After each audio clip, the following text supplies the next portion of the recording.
Hello and welcome to my channel Biology with Dr. Pankaj Shah. In this channel we are going to discuss about various topics of biology. Today we are going to discuss about flowers. So what we are going to discuss here, first about flower, its structure, its parts, various parts, and the types by which these parts are arranged, which is called as estivation. We are also going to discuss about types of placenta or placentation in flower. If you see, flower is generally called as a modification of stem or shoot in angiosperm plants or angiospermic plants or in angiosperms. Now let me draw a plant for you first. So if you see the plant, it will be something like this. A plant has two parts. One is above the ground and the other part is below the ground, like this. This below ground part is, as we all know, it's called as root. This is the primary root system, and these roots which are coming from here are called as secondary roots. Now this upper part, which is above ground, this has many points, swollen points, and these points are called as nodes. From these nodes various growth parts emerge. For example, branches which have leaves, and as we know that the leaves, main function of the leaf is photosynthesis. So from here there will be coming out leaves, and there will also be a special part of flower which is attached, which is our topic today. So this is flower which is coming out from the node. And today our focus is going to be flower. Now a flower is basically called as a reproductive structure of a plant, of angiospermic plants. Here this angiosperms is the highest group of plants. Angiosperms is made up of two words. Angios means vessel or cover, and sperm means seed. That means where the seeds are present inside a cover. That cover is basically fruit. So all the angiospermic plants, they have flower, which is a reproductive structure. So here the sexual reproduction takes place, and after sexual reproduction, fertilization, the part of flower, ovary, changes into a fruit. So this will be fruit, and the seed will be present inside the fruit. Now let us come to the parts of the flower. What are the basic types or the parts of the structural parts of the flower? So a flower is made up of four different whorls or circles. Now these four circles are arranged. So you can see like this. So this one is the outermost circle, and then there will be an inner circle. Then there will be one more circle, and then the last circle, which is here in the center. Each circle has its name. We are going to elaborate more on these circles. The outermost circle, this one, is called as sepal. So this is made up of a unit called as sepal. Sepal is a green leaf-like structure. So if you see the sepal, it is a green leaf-like structure which basically gives protection to the flowers. So if I make a flower, before we go here, let us erase this and we'll try to draw a flower. If you see the flower in the longitudinal section, the flower will be something like this. So now I am like elaborating this part, this flower. There will be a base of the flower. This base stalk, this is the stalk of the flower, and on the top of the stalk there will be a base like this. This stalk is called as pedicel. So this will be pedicel. This base is called as a thalamus, also known as receptacle, because this is a place where the flower is placed. And then this first whorl, this one is green color. It is coming out like this. We are making it here. This green structure is called as a sepal, and the group of the sepal is called as calyx. They are in different groups. They are in a multiple of 3 or 4 or 5. Generally in dicotyledonous flower they are in the multiple of 5. So all the appendages are in 5, which is called as pentamerous flower. Penta means 5, merous means parts or rings. So this is the sepal, and the inner side of the sepal is second whorl, which is a colorful whorl. So here if you see, I have already shown it in the red color, so I'll make it in a red color here. This one is the inner whorl, which is called as petal. Very beautiful part. Main function of the petal is to attract insects, honeybees or insects for fertilization, because insects, they have compound eyes, they can see many colors, even they can see colors which human eyes are not capable of seeing. So they are attracted to these petals. The second one, the group of these petals is called as corolla. So the group of the petals is called as corolla. These two, sepal means group is calyx, and this is corolla.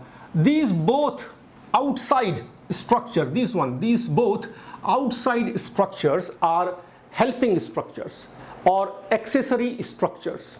So these are accessory whorls. They do not have much function. This is for protection of the flower in the bud form, and this corolla is basically for attracting the insects when they are coming for fertilization. Now the inner whorl, these two are important. These are accessory whorls. The third one here, it is called as male reproductive part, which is called as androecium. Androecium is the male reproductive part. It is made up of anther, 2 units, anther plus filament. Here the pollen grains are produced, which are the microspores. So this is the anther. This is basically the bilobe. The anther has 2 lobes like this, and this is the filament. So you can see here the filament, and this is the bilobed anther. Anther is a site where the pollen grains or the male reproductive cells are produced, and this one is the filament. Now the most important whorl which is inside is female reproductive part called as gynoecium. Gynoecium is here, it is made up of 3 parts: stigma, style, and ovary. Now this one, gynoecium, stigma, made up of 3 parts as we said, plus style plus ovary. So I'll just write here stigma, this is style, and this one is ovary. Now what happens basically, the anthers are produced here, the pollen grains are produced in the anthers, and these pollen grains, either by the wind wind pollination or by the insects, because insects are attracted by the petals. They basically, so if we draw it here, generally pollens are of yellow colors. Okay, so let me take this yellow one. So they will be coming over here and they will land on the stigma, which is the the receiving part of the ovary, and then from here it will germinate into a tube called as pollen tube, and it will go inside, and then inside the ovary there is one more important structure present, which is called as ovule. So I am drawing this ovule in this color. So this is ovule, and this ovule is attached to the base of the ovary. So this one is called as ovule. After fertilization, what happens that the ovary becomes fruit. This ovary changes into fruit. It swells after fertilization, and this ovule changes into seed. And that's why when we started the angiosperm, sperm means seeds, angio means vessel. So this is how the angiospermic plants are having flower, which help in the sexual reproduction. Now let us come to understand how this flower basically evolved. So there are different parts, as we have said. What happened actually long back in the evolutionary process, as you can see here, from the nodes, all these, because these all are 1, 2, 3 and 4, all 4 are modification of leaves. So what happened, and the leaves, so this one, as you can see, this is a leaf which was, now you understand, you can identify this one. This is your sepal. So this is sepal, and then the next one was petal. So there is node again, and then this is a type of modified leaf which helps now in insect pollination. This is petal. We have seen the petal. All of them, they are coming from the nodes, obviously. So this is again. The third whorl is the male reproductive part, which is androecium. So again, I'll make a node here, and this is the male reproductive part. It has 2 parts, 2 lobes.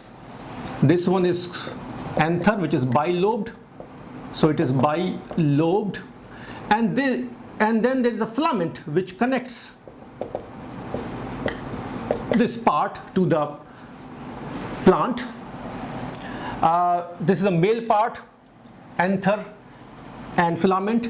Together these part, anther and filament, is also called as stamen. So this is the male reproductive part, we call it androecium, and together anther and filament is called as stamen. Whereas the stigma, style and ovary together is called as pistil. P-I-S-T-I-L. This is pistil.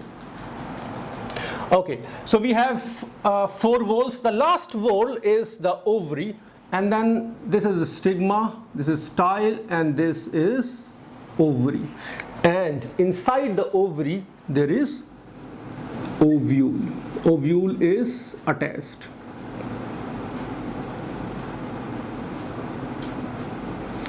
Okay, and inside here it has cells. It has egg cell. Here it has. So we'll discuss about the structure of ovule. We will discuss about the various cells it has, what type of nuclei it has. All these we will discuss in another video. Now, what happened in the evolutionary process? You know that this is node, and this is another node. So if I make one more leaf here, this one, all leaves and branches are coming from node. The space between the 2 nodes is called as internode, or the part between the 2 nodes, internode. Inter means in between, like international, between 2 nations, internode. Now what you see here, this is your calyx in group. So in separate unit it is a sepal. This is all in evolution, what happened before and how the flower originated. This one is petal, this one is stamen, anther, and this one is the gynoecium, or also called as pistil, stigma style ovary. In the evolutionary process, all these internodal sections were suppressed, were removed in the evolutionary process, and the result, all of them came together and they gave rise to this beautiful flower. This is a longitudinal section of a flower. This is what we see, and this is how the flower originated. So there are different theories also, ABC model, that we will discuss some other time, but this is how the flower evolved from these, and that's why we call it a modification of shoot, and this is how the flower did originate. Now the next topic is about the types of flowers based upon the ovary and the position of these whorls, these sepal, petal and androecium. Normally if you see what we have made here, all these are coming from the thalamus, but that is not the only case. There are 3 different types of flowers which are present in nature. So let us draw those 3 parts, 3 types. So I will erase this all, this one. Okay, I will try to make it here so that it is clear. Number 1, which you see here, this type of flower. Here if you see, the ovary is superior. It is having an upper hand. It is superior than the other parts. Other parts means sepal, petal and anther. So this type, the ovary is superior. This is superior ovary. So ovary is superior. And what type of flower is this? This is hypogynous flower. Hypogynous. Now hypo means low, lower side, low, and gynous means female reproductive part, gynoecium. So if the floral appendages, all these sepal, petal, calyx, corolla, androecium, if they are below the ovary, gynoecium is ovary or pistil. If they are below the ovary, like this, the flower is hypogynous and ovary is called to be superior. Okay, this is the most common type of flower. Second type, so we'll draw second type here. What happens in the second type of flower? So I'll make again the pedicel and the thalamus, and first we will draw all these things just for understanding that this is stigma, style, and this is ovary. But what happens in the second type? In the second type, this thalamus does not stop here.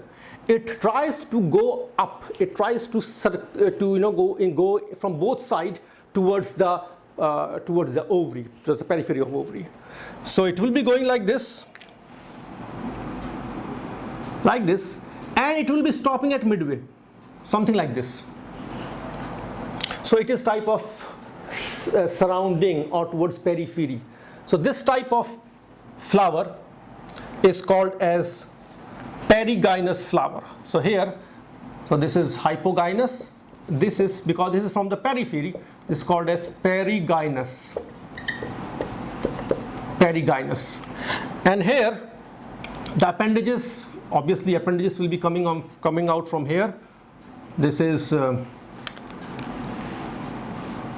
petal, sepal, we have already shown, and then the two-lobed anther. This is all example of perigynous flower, because this thalamus has gone upside and it has gone up to the midway. So the ovary is not superior now. Ovary is half superior or half inferior. The ovary is called as half superior or half inferior. Both are right, half superior or half inferior. So we have seen the first one, which is the hypogynous flower. We have seen the second one, which is the perigynous flower. Now we are going to the third one, which is called as the epigynous flower. Epigynous flower. And the ovary here will be inferior ovary. Now let us draw this and try to understand this. We have seen in the hypogynous, this is a basic type, it was at the base. Perigynous, it surrounds, goes up to periphery. And the epigynous, it goes more, it goes up. So this is the pedicel, this is the thalamus, this is the ovary, stigma style ovary. But here what happens, it goes up and it surrounds the whole ovary like a cup shaped structure. So you can increase it and it goes up to here, this one. So you can see the difference here.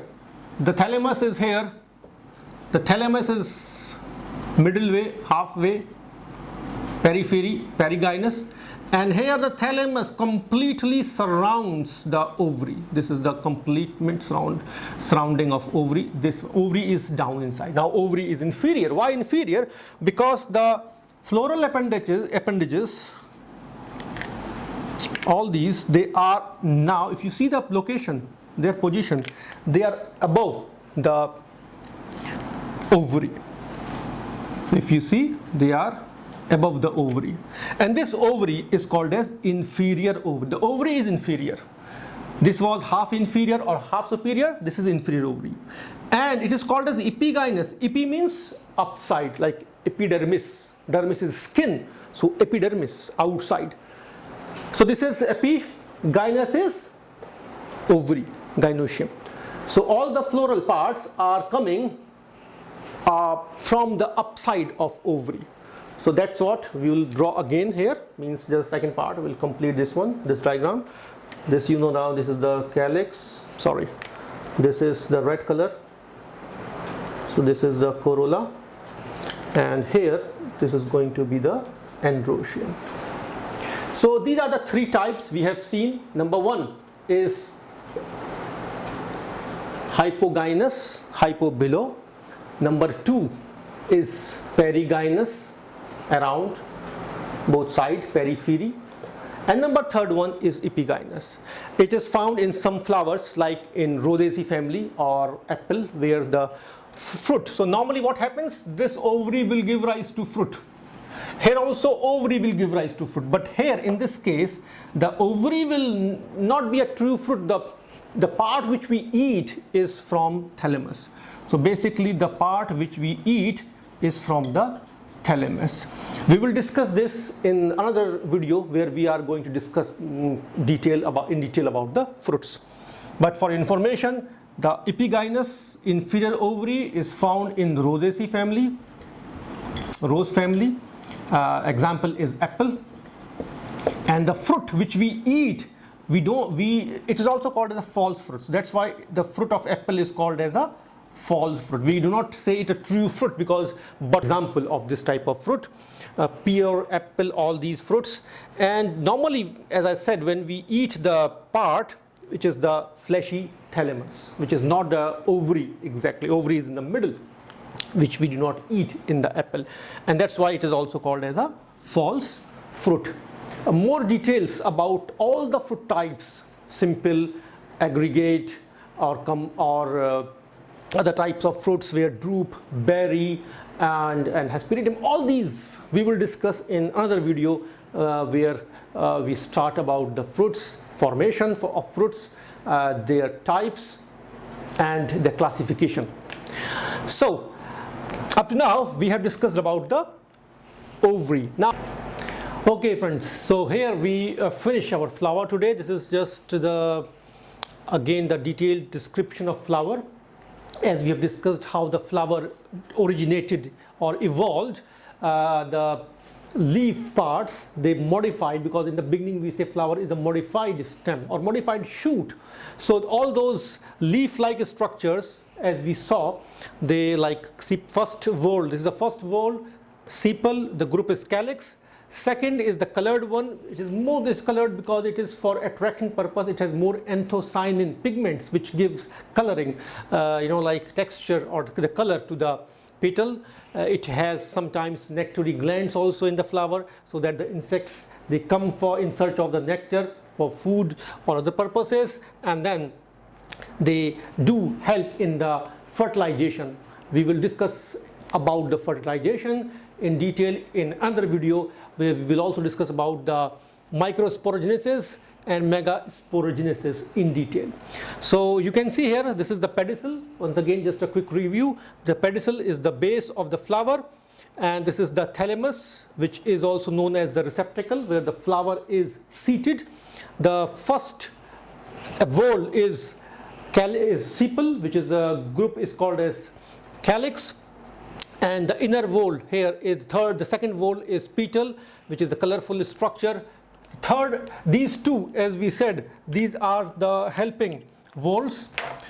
These sepal and petal, these are the helping whorls, whereas the inner two whorls, the anther or the androecium and the pistil, the gynoecium, these are the most important whorls in a flower.